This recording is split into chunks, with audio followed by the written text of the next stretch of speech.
শ্বশুর শাশুড়ির সেবা যত্ন করায় সম্মাননা স্মারক পেল পুত্রবধূরা। দেয়া হলো উপহার সামগ্রীও। পাশে আছি মাদারীপুর নামের একটি সামাজিক সংগঠনের পক্ষ থেকে আয়োজন করা হয় ব্যতিক্রমী এই অনুষ্ঠানের। শনিবার দুপুরে মাদারীপুর শহরের লেকের পারে সমন্বিত সরকারি অফিস ভবনে এই আয়োজন দেখতে ভিড় করেন বিভিন্ন বয়সের মানুষ।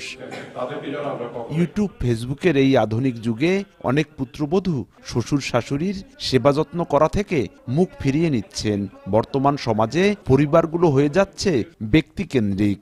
পরিবারের সবাইকে একত্রে রাখতে ও আবহমান বাংলার ঐতিহ্য ধরে রাখতে জেলায় প্রথমবারের মতো এই অনুষ্ঠানের আয়োজন করা হয়। প্রথমে বিভিন্ন মাধ্যমে দেয়া হয় বিজ্ঞপ্তি, এরপর পুত্রবধূদের আবেদনের জন্য আহ্বান করা হয় সংগঠনের পক্ষ থেকে। পরে আবেদনকারীদের মধ্যে হয় বেশ যাচাই বাছাই। এরপর পাড়া প্রতিবেশী ও এলাকার গণ্যমান্যদের মাধ্যমে খোঁজখবর নিয়ে সিদ্ধান্ত নেওয়া হয় জেলার 12 জনকে দেয়া হবে সেরা পুত্রবধূর সম্মাননা। এই সম্মাননা স্মারক পেয়ে খুশি সেরা পুত্রবধূরা। আমরা 95-তে আমার বিবাহ হয়েছে, মানে আমার ব্যবহারে শ্বশুর শাশুড়ি মানে আমার ছেড়ে কোথাও যাইতে চায় না, আমার সাথেই খাবার খাইতে চায়, আমার কাছেই থাকতে চায়। আরও তো দেবর আছে, একদারে যাইতে চায় না, কয় আমার এই বউর সাথে যদি আমি না খাবার খাইতে রি তা আমি আর কারোর কাছে খাবো না, এই জায়গায় আমি থাকবো। আমি চাই এরকম সবাই, সব পুত্রবধূরা তার শ্বশুর শাশুড়ির সেবা যত্ন করুক এবং আমার মতো এরকম পুরস্কার তারাও পাক। সেরা পুত্রবধূ পুরস্কার, মানে এই পুরস্কারটা পেয়েও আমি নিজেকে গর্বিত মনে করছি, কারণ বাংলাদেশে আর কোথাও এই ধরনের পুরস্কারের আয়োজন করেছে কিনা আমার জানা নেই। এই পুরস্কারটার মাধ্যমে অনেক পুত্রবধূ উদ্বুদ্ধ হবেন এবং তারা তার শ্বশুর শাশুড়িকে সেবা করবেন। তাদের ভালোবাসছি বিধায় আজকে তাদের সেরা আমি হইতে পারছি। তাদের দোয়ায়, আল্লাহর রহমতে আমি চাই সারা জীবন তাদের সাথে এভাবেই থাকতে চাই। আমি আমার ফ্যামিলিতে আমি একা, আমার হাজব্যান্ড একা, কারণ পুত্রবধূ হিসেবে আমি ঘরে একাই।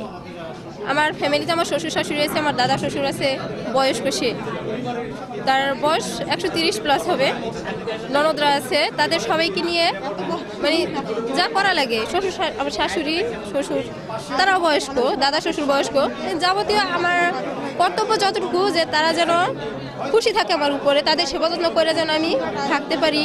মা বাবা ও শ্বশুর শাশুড়ি একই বন্ধনে বাঁধা।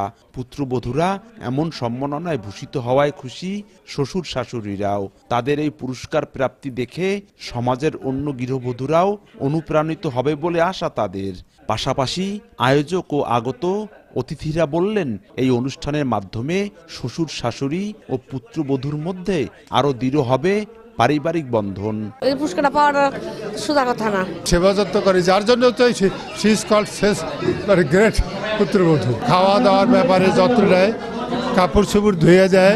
বউ হিসেবে শ্বশুর শাশুড়ির ভালো আলহামদুলিল্লাহ যত্ন করে। আজকে 18 বছর ধরে একসাথে আছি, কোনো ত্রুটি পাইনি এখন আর কি। 16-17 বছর ধরে আমরা একত্র খাইতে আছি, অনেক মজা। আমার মেয়ে জামের অনেক ভালো হয়, আবার আমরা অনেক শ্রদ্ধা করি। শুধু মাদারীপুর নয়, সারা বাংলাদেশ, সমগ্র বাংলাদেশের যারা পুত্রবধূ আছে তাদের মধ্যে এক ধরনের অনুভূতি কাজ করবে যে আমারও এই ধরনের ভূমিকা রাখার সুযোগ রয়েছে। এই ধরনের যে আমরা আরও অনেক ভালো উদ্যোগ নিতে পারি এবং ভালো উদ্যোগ নিলে যে ভালো রেসপন্স পাওয়া যায় তার একটা উদাহরণও কিন্তু এই অনুষ্ঠানটা। আমি সম্মাননা দিচ্ছি সেরা পুত্রবধূদের ঠিকই, কিন্তু আমার উদ্দেশ্য হচ্ছে আমাদের বাবা মারা ভালো থাকুক, আমাদের যে পারিবারিক বন্ধন, পারিবারিক সম্প্রীতি তা ফিরে আসুক, এই জন্য অনুষ্ঠানের আয়োজন করা। মাদারীপুরের বিভিন্ন এলাকার 12 জন পুত্রবধূকে দেয়া হয় সম্মাননা স্মারক। সেই সঙ্গে বিভিন্ন উপহার সামগ্রীও তুলে দেন আগত অতিথিরা। সঞ্জয় কর্মকার, অভিজিৎ, সময় সংবাদ, মাদারীপুর।